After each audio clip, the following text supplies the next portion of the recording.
এবার ইরাকে মার্কিন ঘাঁটিতে ভয়াবহ ড্রোন হামলার দাবি কাতাইব হিজবুল্লাহর। আরো বিস্তারিত জানিয়ে দিব। গাজায় ইসরায়েলি সেনা হামাস যোদ্ধাদের সাথে তুমুল লড়াই। গাজা ইস্যুতে ইসরায়েলকে যে সতর্ক বার্তা দিল রাশিয়া। এদিকে ইসরায়েলের ড্রোন ভূপাতিত করার দাবি হিজবুল্লাহর। আরো জানিয়ে দিব, রাশিয়ার সাথে যুদ্ধে পশ্চিমা বিশ্ব বিশ্বাসঘাতকতা করেছে দাবি জেলেনস্কির। পশ্চিমারা চলমান সামরিক সংঘাতকে এশিয়া প্রশান্ত মহাসাগরীয় অঞ্চলে ছড়িয়ে দিতে চাইছে দাবি সের্গেই শোইগুর। রুশ বিমানবন্দরে ভাঙচুরের পর ফের প্রকাশ্যে ক্রমবর্ধমান ইহুদি বিদ্বেষ। এবং সর্বশেষে জানিয়ে দিব, আক্রমণ হলে জবাব দিতে দেরি করব না, ইরানের হুঁশিয়ারি। শুনছিলেন সংবাদ শিরোনাম, এখন বিস্তারিত। তবে তার আগে অনুরোধ থাকবে, এই ভিডিওতে একটি লাইক দিন এবং কমেন্টস করে জানিয়ে দিন আপনি কোন জেলা থেকে বা কোথা থেকে আমাদের সাথে যুক্ত রয়েছেন, এবং সংবাদের সর্বশেষ গুরুত্বপূর্ণ আপডেট পেতে চ্যানেলটি সাবস্ক্রাইব করে আমাদের সঙ্গেই থাকুন। এবার ইরাকে মার্কিন ঘাঁটিতে ভয়াবহ ড্রোন হামলার দাবি কাতাইব হিজবুল্লাহর। ইরাক ও সিরিয়ায় সক্রিয় গ্রুপ কাতাইব হিজবুল্লাহ পশ্চিম ইরাকে মার্কিন পরিচালিত আইন আল আসাদ সামরিক ঘাঁটিতে হামলা চালানোর দাবি করেছে। কাতাইব হিজবুল্লাহ ইরান সমর্থিত গ্রুপ হিসেবে পরিচিত। সোমবার নিরাপত্তা সূত্রগুলো রয়টার্সকে জানায়, ঘাঁটিতে 4টি কাতিউষা রকেট ছোড়া হয়েছে। সোমবার পর্যন্ত ইরাক ও সিরিয়ায় মার্কিন ও মিত্র বাহিনীর উপর এ মাসে 23 বার ড্রোন ও রকেট হামলা চালানো হয়েছে বলে জানিয়েছেন যুক্তরাষ্ট্রের এক জ্যেষ্ঠ প্রতিরক্ষা কর্মকর্তা।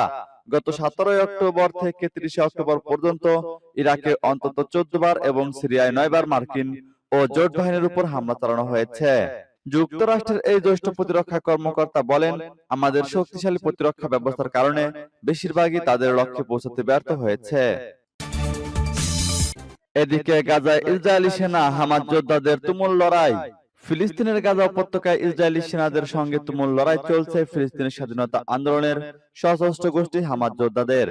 ইসরায়েলি বাহিনী বলছে, গাজায় আকাশ ও স্থলপথে হামলা চালিয়ে তারা হামাসকে ধাপে ধাপে ধ্বংস করছে।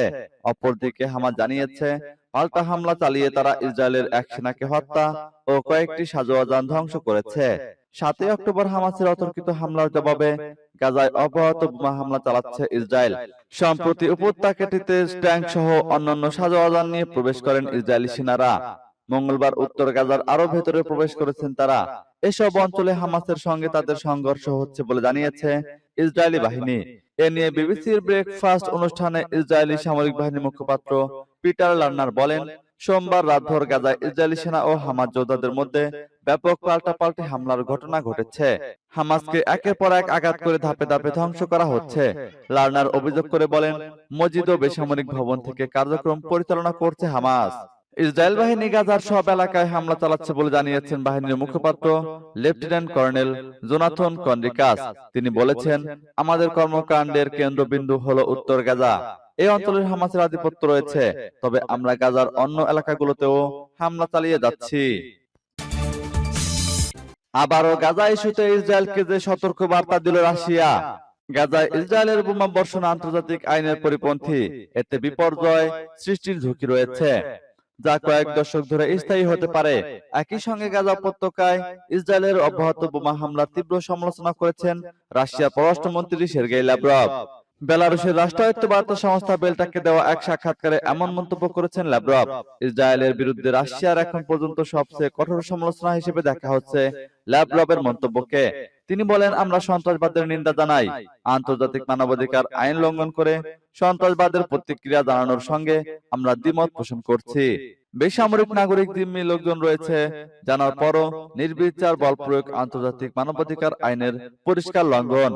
রাশিয়ার এই পররাষ্ট্রমন্ত্রী বলেন, ইসরায়েল যেভাবে হামাসকে ধ্বংস করতে চায় সেভাবে ধ্বংস করা অসম্ভব।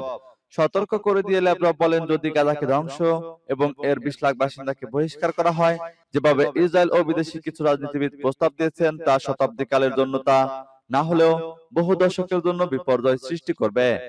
অবরোধের মধ্যে থাকা জনগণকে বাঁচানোর জন্য অবিলম্বে যুদ্ধ বন্ধ এবং সেখানে মানবিক কর্মসূচি ঘোষণা করা দরকার। গত 7 অক্টোবর গাজা উপত্যকার নিয়ন্ত্রণকারী গোষ্ঠী হামাসের ইসরায়েলে আকস্মিক হামলার পাল্টায় গাজা জুড়ে বোমা হামলা শুরু করে ইসরায়েল। 3 সপ্তাহের বেশি সময় ধরে চলমান এই যুদ্ধে ইসরায়েলের হামলায় 8,000 জনের বেশি ফিলিস্তিনের প্রাণহানি ঘটেছে। এবার ইসরায়েলের ড্রোন ধ্বংস করার দাবি হিজবুল্লাহর। ইসরায়েলের একটি ড্রোন ভূপাতিত করার দাবি করেছে লেবাননের গেরিলা দল হিজবুল্লাহ।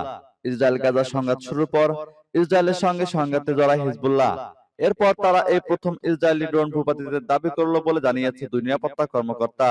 হিজবুল্লাহ জানায়, ইসরায়েল সীমান্ত থেকে 5 কিলোমিটার দূরে খৈয়ামের কাছে ড্রোনটিকে লক্ষ্য করে গুলি করা হয়। এতে সেটি ইসরায়েলের ভূখণ্ডে ভূপাতিত হয়েছে। কার্নেগি মধ্যপ্রাচ্য সেন্টারের এক কর্মকর্তা বলেছেন, তারা ইঙ্গিত দিয়েছিল যে তাদের ড্রোন ভূপাতিত করার সক্ষমতা আছে, তবে তারা এই প্রথম এই সক্ষমতার ঘোষণা দিল। এ ব্যাপারে মন্তব্যের জন্য ইসরায়েলের প্রতিরক্ষা মন্ত্রণালয়ের সঙ্গে যোগাযোগ করে সাড়া পাওয়া যায়নি। এর আগে জাতিসংঘের লেবানন শান্তিরক্ষী বাহিনী ইউনিফিল বলেছে, লেবানন ইসরায়েল সীমান্তে হাওলা গ্রামের কাছে ঘাঁটিতে শেলের আঘাতে তাদের একজন সদস্য আহত হয়েছে। গাজায় যুদ্ধ শুরুর পর থেকে ইসরায়েলের সেনাবাহিনী এবং ইরান সমর্থিত হিজবুল্লাহ প্রাইভেট নিত্যদিনই গুলি বিনিময় করছে। গোষ্ঠীটি বলেছে, সংঘাতে এ পর্যন্ত 46 জন হিজবুল্লাহ যোদ্ধা নিহত এবং 43 জন আহত হয়েছে। তারা জানায়, সংঘাতের শুরু থেকে তারা সীমান্ত বরাবর এলাকায় 42টি পয়েন্টে 84টি হামলা চালিয়েছে।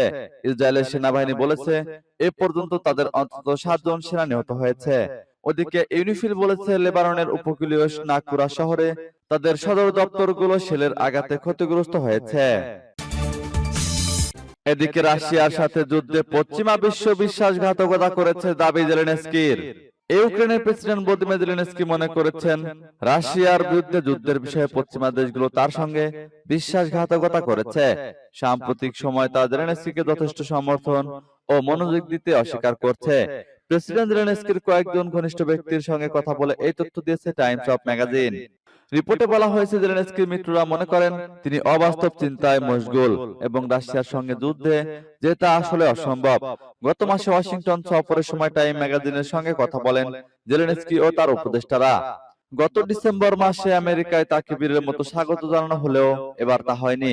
এমনকি জেলেনস্কিকে ক্যাপিটল হিলে আইন প্রণেতাদের সামনেও বক্তব্য দিতে দেওয়া হয়নি। যদিও মার্কিন প্রেসিডেন্ট জো বাইডেন কিয়েভকে সমর্থন অব্যাহত রাখতে এখনো বেশ আগ্রহী, কিন্তু রিপাবলিকান নিয়ন্ত্রিত কংগ্রেসের কারণে তার এই চেষ্টা বাধাগ্রস্ত হচ্ছে। ইউক্রেনকে সহায়তা দিতে নতুন বিল পাশের বিষয়ে ঐক্যমত্যে পৌঁছাতে পারছে না কংগ্রেস। শুধু তাই নয়, প্রতিনিধি পরিষদের স্পিকার মাইক জনসন এই মুহূর্তে ইউক্রেনকে বাদ রেখে ইসরায়েলকে সহায়তা দিতে চলতি সপ্তাহে বিল পাশের কথা বলছেন। এ অবস্থায় আমেরিকায় জেলেনস্কির এক সফর সঙ্গী বরাত দিয়ে টাইম ম্যাগাজিন লিখেছে, জেলেনস্কি মনে করেন তার মিত্ররা বিশ্বাসঘাতকতা করেছে। তারা ইউক্রেনকে এমন ভাবে সহায়তা করছে যাতে যুদ্ধে টিকে থাকে, কিন্তু ইউক্রেন বিজয়ী হতে না পারে। পশ্চিমারা চলমান সামরিক সংঘাতকে এশিয়া প্রশান্ত মহাসাগরীয় অঞ্চলে ছড়িয়ে দিতে চাইছে অভিযোগ সের্গেই শৈগুর। রাশিয়ার প্রতিরক্ষা মন্ত্রী সের্গেই শৈগু বলেছেন, পশ্চিমা জোট বর্তমান সামরিক সংঘাতকে এশিয়া প্রশান্ত মহাসাগরীয় অঞ্চলে ছড়িয়ে দেওয়ার চেষ্টা করছে। চীনের বার্ষিক সর্ববৃহৎ সামরিক কূটনৈতিক অনুষ্ঠান বেইজিং জিয়াংশন ফোরামে দেওয়া বক্তৃতায় রাশিয়ার প্রতিরক্ষা মন্ত্রী একথা বলেন। তিনি বলেন, মার্কিন নেতৃত্বাধীন ন্যাটো সামরিক জোট বৈশ্বিক নিরাপত্তার নীতি লঙ্ঘনের চেষ্টা করছে। চলমান সংঘাতকে পশ্চিমা এই জোটের উস্কানি বলেও তিনি মন্তব্য করেন। সের্গেই শৈগু বলেন, ইউরোপে তীব্র সামরিক সংঘাত সৃষ্টির পর পশ্চিমারা এখন সেই সংঘাতকে এশিয়া প্রশান্ত মহাসাগরীয় অঞ্চল এবং আরো কয়েকটি এলাকায় ছড়িয়ে দিতে চাইছে। চলমান এই সংঘাতে কয়েকটি পরমাণু শক্তিধর দেশ সরাসরি জড়িত থাকার কারণে কৌশলগত ঝুঁকি তৈরি হয়েছে বলে তিনি মন্তব্য করেন। সের্গেই শৈগু বলেন, যুক্ত ইউরো আটলান্টিক এবং ইন্দো প্যাসিফিক নিরাপত্তা জোট তৈরির মাধ্যমে ইদানিং পশ্চিমারা সক্রিয়ভাবে এই অঞ্চলে তাদের সামরিক বাহিনী মোতায়েনের সম্ভাবনা খতিয়ে দেখছে। এর মাধ্যমে এশিয়ায় ন্যাটো সামরিক ঘাঁটির উপস্থিতিকে তারা ন্যায্য হিসেবে দেখানোর চেষ্টা করবে। রুশ মন্ত্রীর মতে, রাশিয়া ও চীন একীভূত নিরাপত্তার যে নীতি অনুসরণ করে আসছে তাকে মারাত্মকভাবে ক্ষুণ্ণ করবে পশ্চিমাদের এই ধরনের দৃষ্টিভঙ্গি। সূত্র পার্স টুডে। এদিকে রুশ বিমানবন্দরে ভাঙচুরের পর ফের প্রকাশ্যে ক্রমবর্ধমান ইহুদি বিদ্বেষ। রাশিয়ার দাগেস্তানের বিমানবন্দরে ইসরায়েল বিরোধী বিক্ষোভের পর আবারও আলোচনায় ইহুদি বিদ্বেষ ইস্যুটি। গাজায় ইসরায়েলের সাম্প্রতিক হামলার পর পশ্চিমা দেশগুলোতে বেড়েছে ইহুদি বিদ্বেষ। এর মধ্যে শুধু যুক্তরাষ্ট্রে অ্যান্টি সেমিটিজম বেড়েছে 400 গুণ। জার্মানি, কানাডা, ব্রিটেন সহ বিভিন্ন পশ্চিমা দেশ ইহুদি বিদ্বেষ রুখতে নানা কড়াকড়ি আরোপ করেছে। তবুও জনগণের আক্রোশ কমানো যাচ্ছে না। সরাসরি ইসরায়েলের বিরুদ্ধে উচ্চ কণ্ঠ হচ্ছেন দেশগুলোর সাধারণ মানুষ। বিশ্লেষকদের মতে, নিরীহ ফিলিস্তিনিদের উপর দীর্ঘদিন ধরে নিপীড়নের ফসল এই বিদ্বেষ।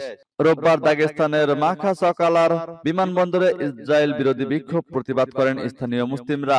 তেল আবিব থেকে ইসরায়েলি যাত্রী নিয়ে একটি ফ্লাইট অবতরণের তথ্য পেয়ে বিমানবন্দরে ঢুকে পড়েন শত শত মানুষ। ইসরায়েলি বা ইহুদি যাত্রীর সন্ধানে গোটা বিমানবন্দরে চলে খোঁজ ও ভাঙচুর। ওই ঘটনার পর আবারও আলোচনায় বিশ্বজুড়ে চলমান ইসরায়েল বিরোধিতা ইস্যুটি। জরিপ বলছে, গত কয়েকদিন যুক্তরাষ্ট্র সহ পশ্চিমা দেশগুলোতে ইহুদি বিদ্বেষ বেড়েছে। মার্কিন বিশ্ববিদ্যালয়গুলোতে ৩ শতাধিক ইহুদি বিদ্বেষের ঘটনা রেকর্ড করা হয়েছে। আক্রমণ হলে জবাব দিতে দেরি করব না, ইরানের হুঁশিয়ারি।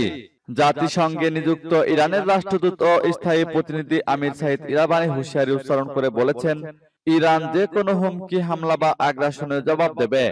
সোমবার জাতিসংঘের নিরাপত্তা পরিষদে মধ্যপ্রাচ্যের পরিস্থিতি শীর্ষক এক বিবৃতিতে ইরাবানি এ মন্তব্য করেন। বিবৃতিতে বলা হয়, নিরাপত্তা, জাতীয় স্বার্থ বা জনগণকে বিপন্ন করে এমন কোন হুমকি, হামলা বা আগ্রাসনের মুখোমুখি হলে ইরান আন্তর্জাতিক আইন ও জাতিসংঘ সনদের অধীনে তার অন্তর্নিহিত অধিকার ব্যবহার করতে দ্বিধা করবে না। গাজায় হামলা চালাচ্ছে ইসরায়েল। ইহুদি রাষ্ট্রটি ইরানেও হামলা চালানোর হুমকি দিয়েছে। সেই হুমকির পরিপ্রেক্ষিতে জাতিসংঘে নিযুক্ত ইরানের রাষ্ট্রদূত এই মন্তব্য করলেন।